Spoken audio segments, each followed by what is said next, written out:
We are on our test boat. It's not pretty, but it's effective, this boat. We test motors on this boat when we're shipping them. We're in Connecticut, as you probably know.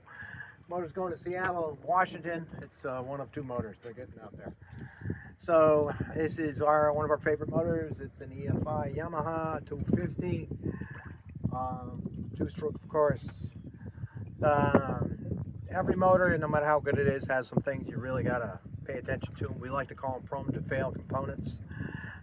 On this one, two of them are the O2 sensor that has to be cleaned pretty frequently on this motor. The funky thing about the O2 sensor, when it's bad, you don't know it's bad. No electronics tell you. You just burn more gas. So if you fix it or maintain it correctly, and we're finding that they just clog, they seem to last pretty good. You have to clean them probably every other year. You're gonna that repair, even if you pay for it, might pay for itself because it saves quite a bit of gas. So what we've done, we've run some live data here for the O2 sensor, and that it creates its own voltage. It creates millivolts. Look at our multimeter. And the other thing that's prone to failure is the VST high pressure pump. It's all over the internet. VST filters clog, you lose high pressure fuel pressure.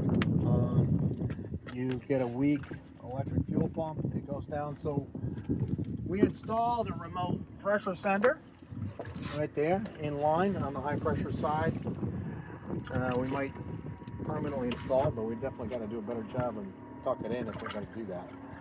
So we know our fuel pressure in live data. We know it all RPMs.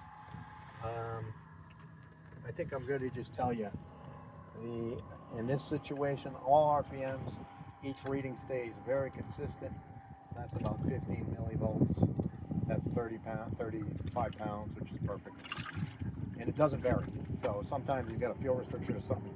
It'll drop fuel pressure at a high RPM, but not a low. It makes it harder to diagnose. This way you know immediately. So that's what we're doing. We got we'll include some videos of this cruising through the water. One disadvantage is we can't put the cover on with these sensors on. So.